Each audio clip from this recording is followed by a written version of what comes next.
What's better today? And welcome to the Leadership Advantage podcast by Dr. John Kenworthy. The Leadership Advantage isn't some magic pill or silver bullet to instant success as a leader, but I'm sharing the art and neuroscience of hacking expert leadership to unstuck your potential in life and work.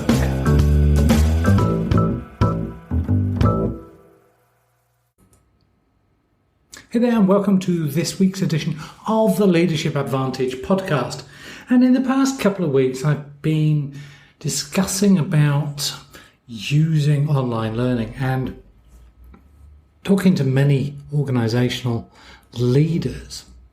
They're telling me that online learning or e-learning is dead in their organisation and that they need something else because people simply aren't using the e-learning that they're putting in place. And it's replaced so many of the classroom-based learning and development activities, so that what people are doing now is simply not developing. But there's a great desire to move beyond blended learning. And some of today's leading organisations are flipping the corporate classroom.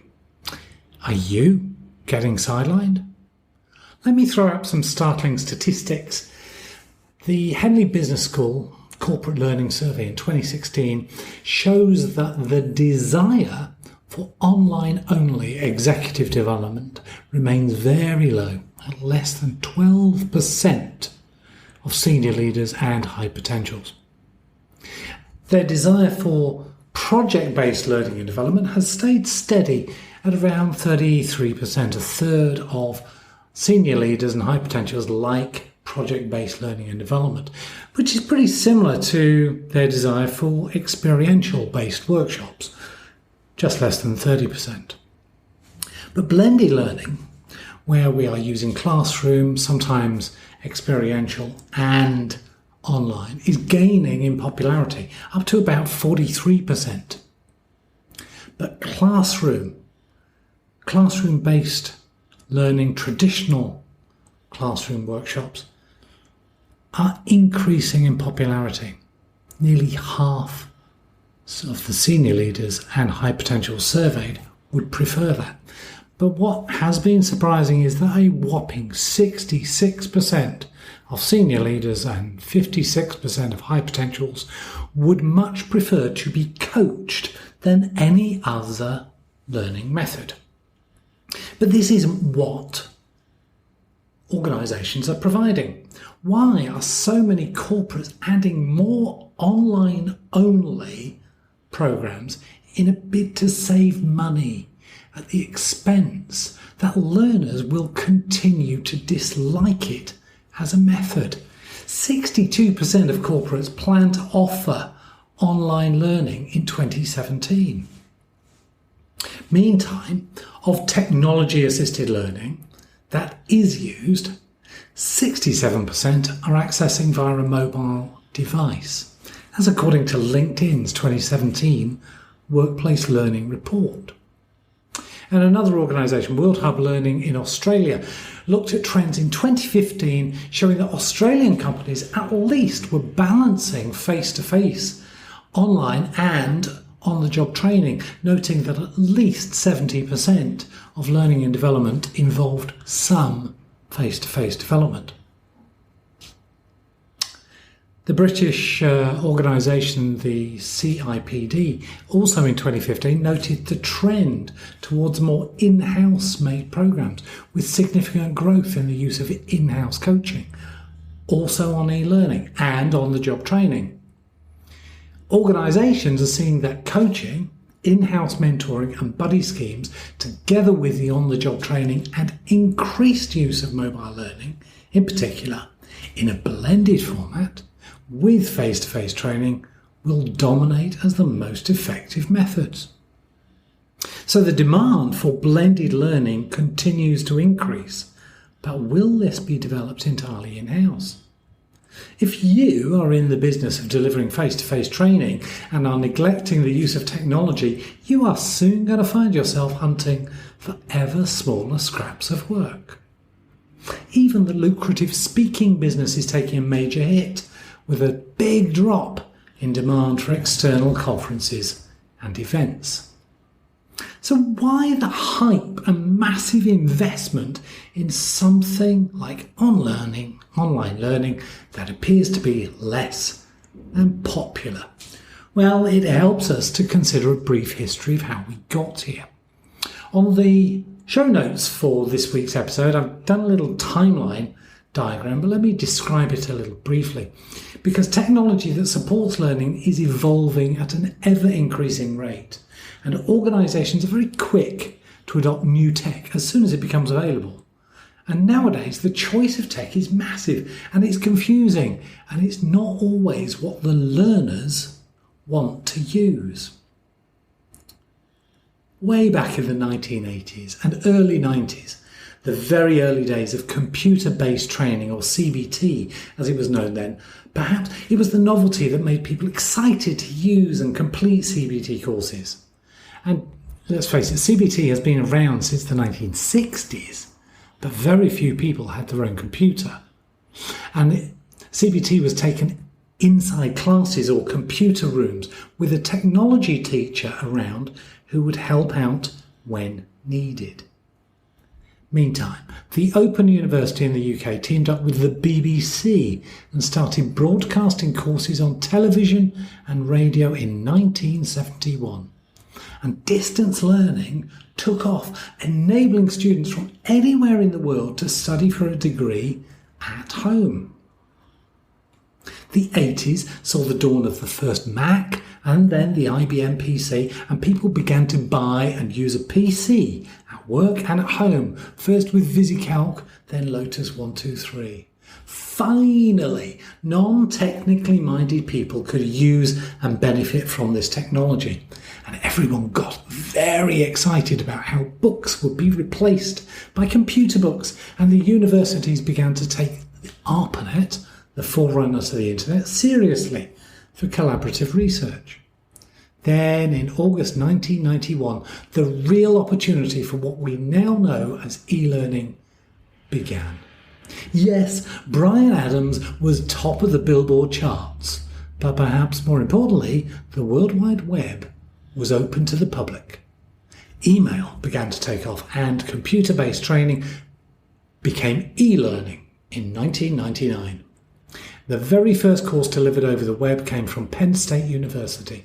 These were exciting times. Computer technology was becoming mainstream, but it was still mostly used by technophiles. Courses were mostly text-based, occasional images, a few used audio, video, and nerds loved it.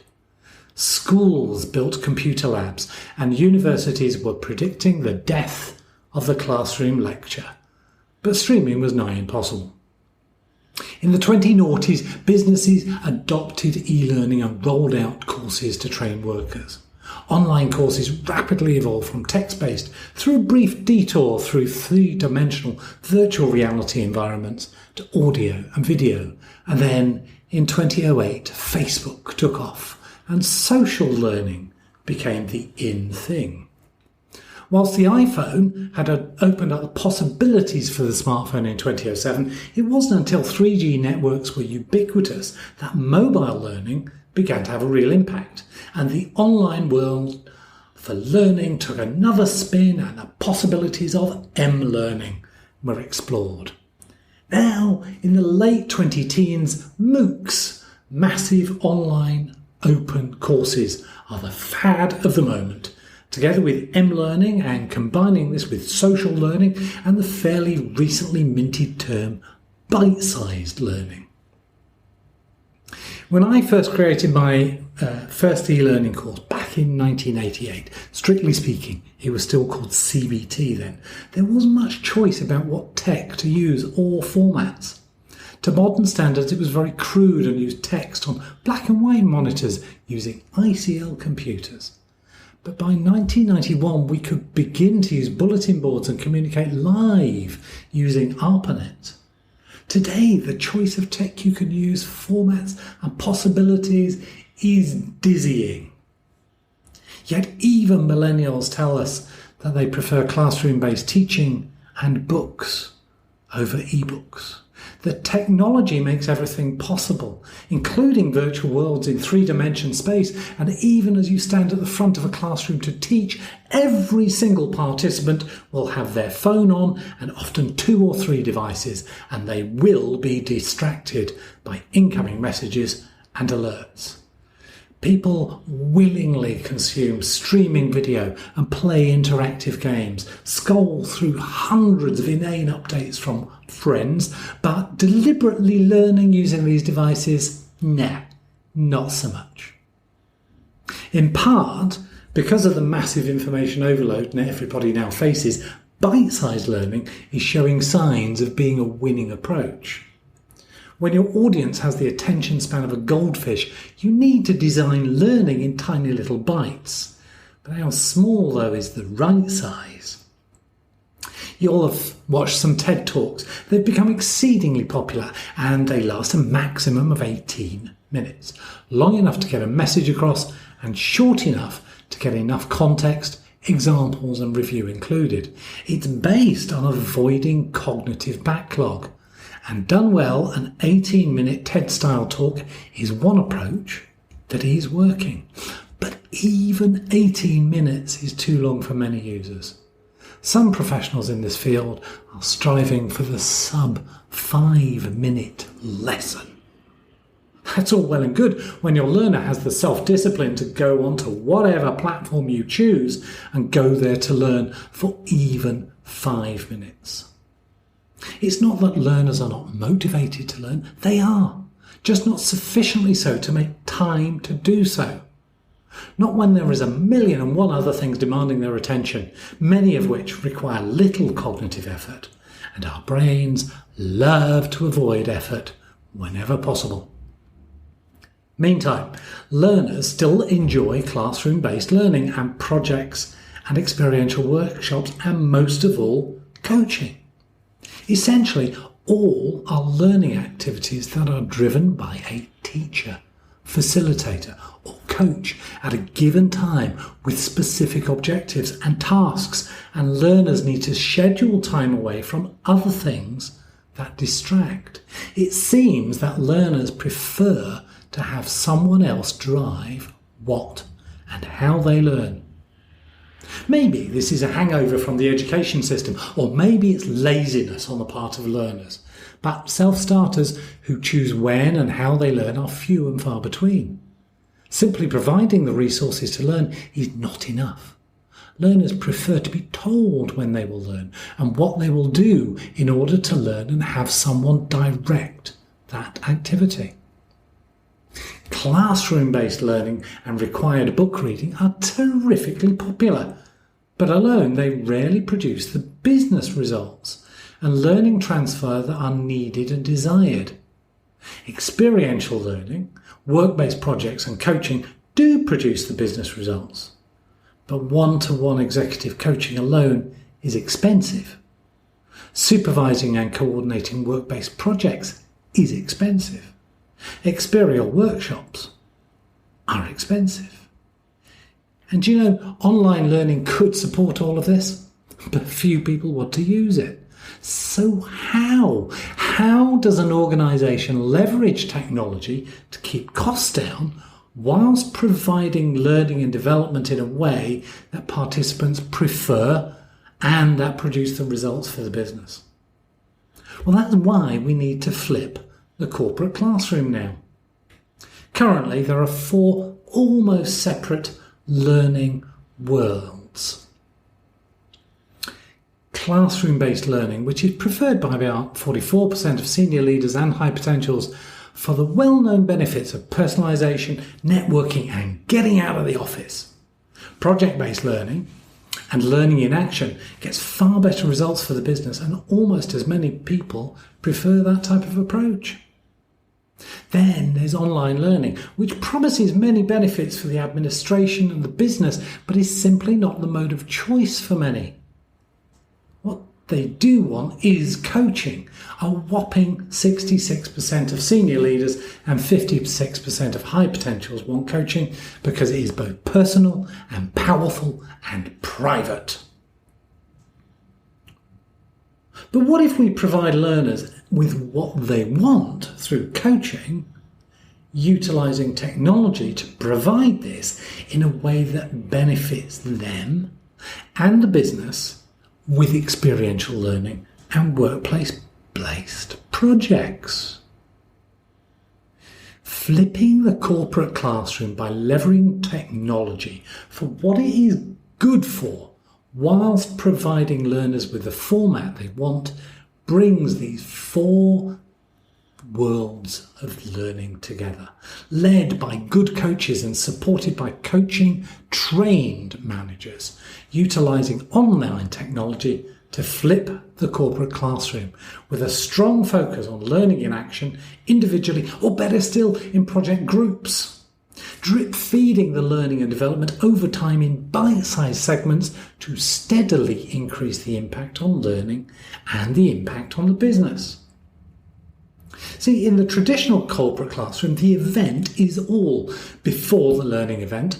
Pre-work may be assigned, but more often than not, it is ignored as being less important than everything else the participant needs to do today. The classroom event is attended and is hopefully entertaining enough at a good venue with delicious food to gain a 5-star evaluation. Participants leave the class happy and rested after a couple of days out of the office to face a backlog of work, and all the promises of changing how things are done fade away and come to naught. In the flipped corporate classroom, the learning is a continuous cycle of learning, application in the workplace, and review with the direct support of coaches and managers, all facilitated through online technologies so that participants can be supported anytime and anywhere, with workplace projects designed to apply learning and bring direct benefit to the business. The return on investment steadily increases as learning is immediately transferred to the workplace. Now, if this produces so much better business results and return on investment, why aren't more organisations doing this? Well, for the most part, it seems that the KPIs for those who arrange learning and development has been focused on the number of hours of class time attended, rather than the business impact and ROI. Plus, the flipped corporate classroom requires a lot more administration support. It's a lot like herding cats, and few coaches are ready to take on the challenge of supporting participants and their managers and keeping everyone on track. Yet technology can be of an enormous help, and once set up, can make the administration a whole lot easier. And the chances are that you've already invested in much of the technology that you need. You're just not deploying it and supporting it in a way that gets your learners to not just use it, but want to use it. In practice, the flipped corporate classroom requires more interactive support than the traditional classroom model.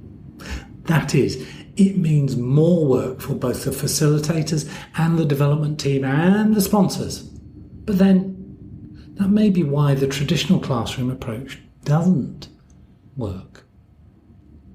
Flipping the corporate classroom does require more effort on part of the L&D sponsors and the development team, and a whole lot more from the coaches and facilitators.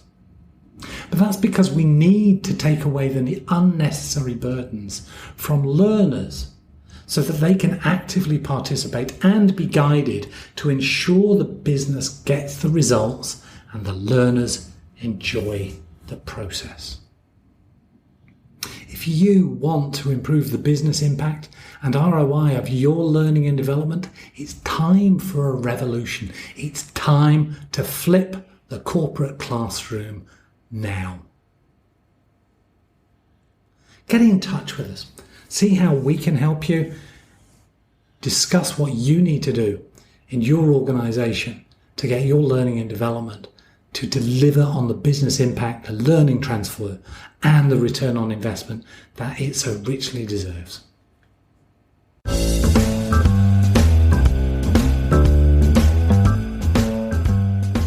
hope that you really enjoyed this episode and we'll share some highlights with the people you care about most. My team and I are working on a series of exciting new projects in this art and neuroscience of hacking expert leadership to unstuck your true potential in life and work. To learn more, visit leadershipadvantage.com or just search for Dr. John Kenworthy and connect with me.